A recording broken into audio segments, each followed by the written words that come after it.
الشديد طلع علينا في الايام الاخيره دي كاتب وصحفي اسمه فؤاد الهاشمي من دوله الكويت، ومع احترامي لكل دوله الكويت، لكن ازاي ان انتوا تسمحوا لمتخلف راسه قد راس العجل العلف، متخلف عقليا ما ينفعش اللي ياكل تبن وياكل طين زي البهايم دي كده. والله لما بشوف الراجل ده بفتكر الحيوانات دي، راس قد راس كده هو وشلاطين، مش شكل بني ادم ولا هيئه بني ادم. مع الاسف الشديد اتكلم في عرض الحريم المصريين، واتكلم وساب شرف المصريين، وقال ان انا كنت بنزل مصر وبتحرش وبعمل بسوي. طب انت راجل ناقص وراجل وسخ وراجل ما تربيتش وراجل لا لك مله ولا لك دين ولا لك طريقه. احنا ذنبنا ان انت راجل ناقص عشان تتكلم وتسب في المصريين. شبشب اجلها جزمه اجلها واحده في الحريم المصريين اشرف منك ومن صنفك ومن البلد اللي انت منها.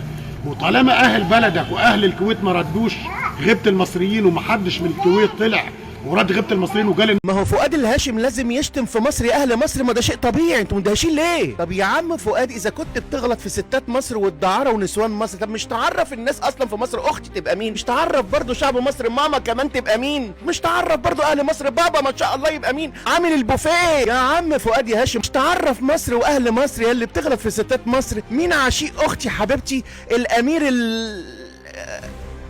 راجل يا بطريق، ده انت بتنام على البطنله وبتاخد في القله وتقول يا حلوله.